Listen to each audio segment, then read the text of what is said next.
मोहन एक बहुत गरीब व्यक्ति था। वह गांव में अकेले ही रहता था। मोहन के पास बहुत ही थोड़ी सी जमीन थी, जिन पर वह सब्जियों की खेती करता था और उन्हें तोड़कर वह गांव-गांव जाकर बेचा करता था। सब्जियां बेचने के लिए वह जंगल के रास्ते से जाता था। एक दिन मोहन सब्जियां बेचकर अपने घर आ रहा था। तभी उसने देखा कि एक घायल बंदर जमीन पे पड़ा हुआ था और तड़प रहा था। मोहन से ये देखा ना गया। उसने बंदर को उठाया और अपने साथ अपने घर ले आया। उसने बंदर के जख्मों पर जड़ी बूटियों का लेप लगा दिया, जिससे बंदर को राहत मिल सके। ऐसे ही थोड़ी दिन इलाज करने पर बंदर पूरी तरह से ठीक हो गया। अब मोहन उस बंदर को अपने छोटे भाई की तरह ध्यान रखने लगा और उसे अपने साथ रखने लगा। एक दिन मोहन गांव में जा रहा था। तभी गांव के एक व्यक्ति ने मोहन से कहा, अरे भाई मोहन, हमने सुना है तुमने अपने पास एक बंदर रखा है। हाँ हाँ भाई, तुमने बिल्कुल सही सुना है। लेकिन मोहन, तुम खुद का पेट तो पाल नहीं सकते हो। तुम उस बंदर को क्या खिलाओगे? चाहे जो हो जाए, लेकिन मैं उस बंदर को छोड़ नहीं सकता। वह मुझे जंगल में जख्मी हालत में मिला था। अगर मैं उसे अपने साथ नहीं ले आता, तो वैसे ही जंगल में तड़प तड़प कर उसकी मौत हो जाती। हाँ भाई, तुम सबसे बड़े दानवीर इंसान हो। दुनिया भर की अच्छाई और इंसानियत एक तुम में ही भरी पड़ी है। मोहन को गांव वालों की बात सुनकर बहुत बुरा लगा। वह उदास मन से अपने घर आया। चलो मेरे दोस्त, हमें यहाँ से कहीं और जाना होगा, नहीं तो ये गांव वाले ताना मार मार कर हमारा जीना दुश्वार कर देंगे। मोहन अपने बंदर को कंधे पर बिठाकर उस गांव से कहीं दूर रहने के लिए चल पड़ा। चलते चलते मोहन अपने गांव से काफी दूर आ गया और यहाँ पर उसने काम की तलाश की। वह दर बदर भटकता रहा, लेकिन उसे कहीं भी काम नहीं मिला। जैसे तैसे करके मोहन अपने और अपने बंदर के लिए खाना जुटा पा रहा था। ऐसे ही एक दिन थक हार कर मोहन एक पेड़ के नीचे बैठा हुआ था और उसका बंदर भी उसकी गोद में सो रहा था। तभी वहां से एक साधु बाबा गुजर रहे थे। उन्होंने मोहन को उदास देखा तो वह उसके पास चले गए। प्रणाम योगी बाबा। तुम्हारा कल्याण हो पुत्र। तुम इस जंगल में इतने उदास इस बंदर को लेकर क्यों बैठे हो? साधु बाबा, यह बंदर मुझे जंगल में जख्मी हालत में मिला था, तो मैं इसे अपने घर ले आया। लेकिन मेरे गांव वाले मुझे ताना देने लगे, इसलिए मैंने अपना घर छोड़ दिया है और इसे अपने साथ ले आया हूँ। तुम्हारा हृदय बहुत कोमल है। जिस तरह से तुमने एक अनाथ बंदर को आश्रय दिया है, उससे ये साफ पता चलता है कि तुम कितने अच्छे इंसान हो। अगर तुम चाहो तो मेरे साथ मेरे आश्रम में रह सकते हो। वहां पर मेरे बहुत सारे शिष्य रहते हैं और वहां पर कई बार बहुत सारे ऋषि मुनि भी रहने के लिए आते हैं। तो अगर तुम चाहो तो उनके देखभाल का कार्य संभाल सकते हो। ठीक है साधु महाराज, मुझे आपकी बात स्वीकार है, लेकिन मेरे साथ ये मेरा बंदर भी चलेगा। मैं इसे कहीं नहीं छोड़ सकता। हाँ हाँ पुत्र, तुम अपने बंदर को भी साथ लेकर चलो।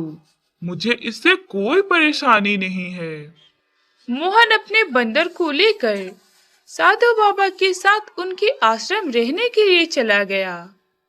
मोहन आश्रम में साफ सफाई, खाने का प्रबंध और हवन की सामग्री लाने का कार्यभार संभालने लगा।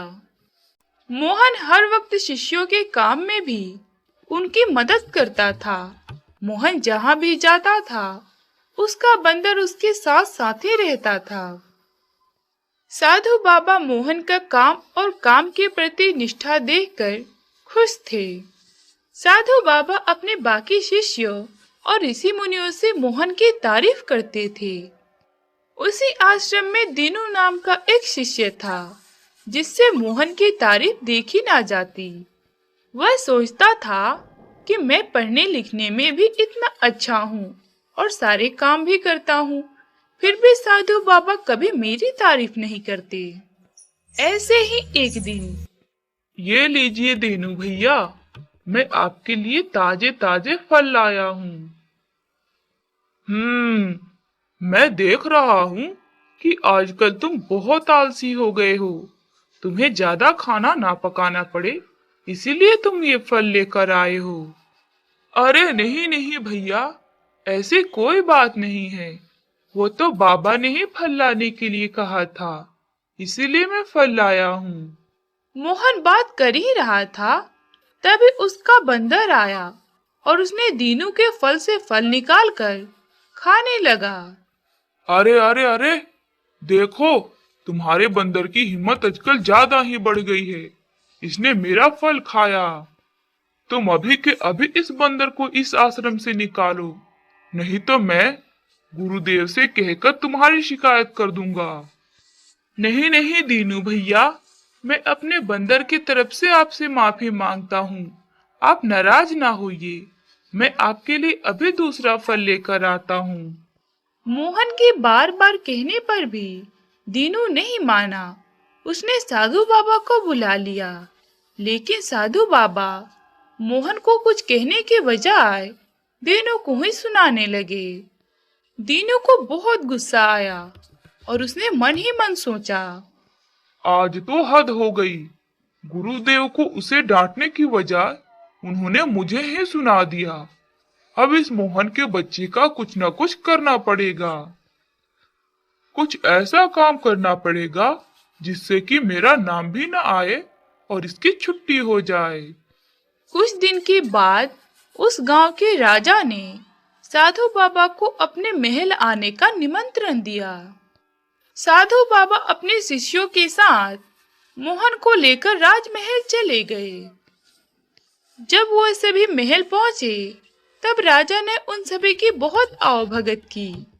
2 दिन महल में रहने के बाद वह सभी आश्रम लौट गए।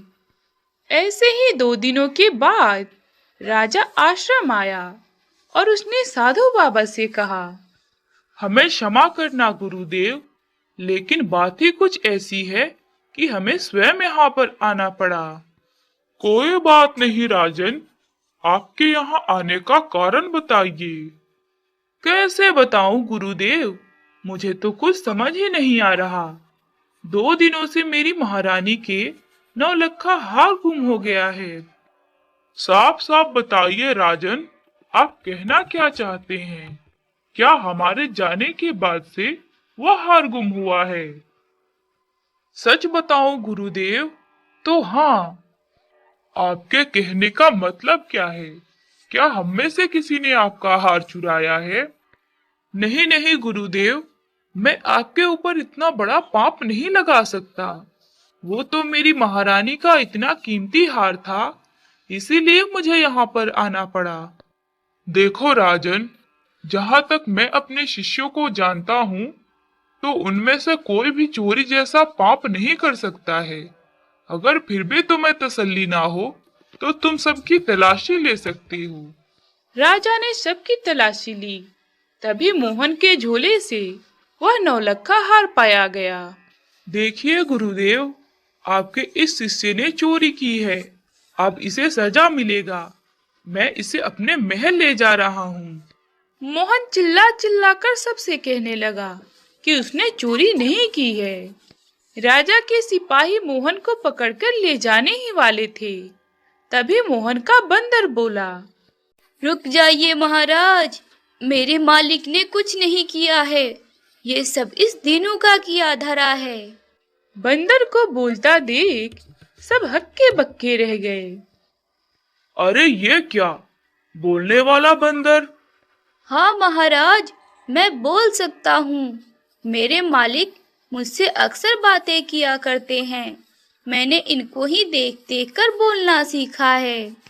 साधु बाबा ने जब सुना कि ये चोरी दीनू ने की है तो वह उस पर बहुत गुस्सा हुए। दीनू, साफ साफ बताओ, तुमने ये चोरी क्यों की है और तुम इसका इंजाम मोहन पे क्यों लगाना चाहते थे? आखिर तुम्हारा मकसद क्या था?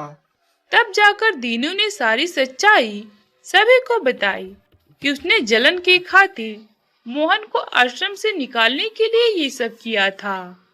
राजा ने दीनू को पकड़ लिया और मोहन से कहा, मोहन, तुम्हारा ये बंदर बहुत काम का है और हमारे बहुत काम आ सकता है।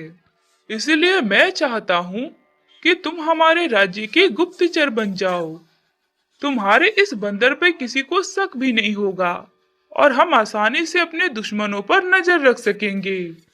इस काम के बदले तुम्हें बहुत सारा धन दिया जाएगा। मोहन को राजा की बात सही लगी।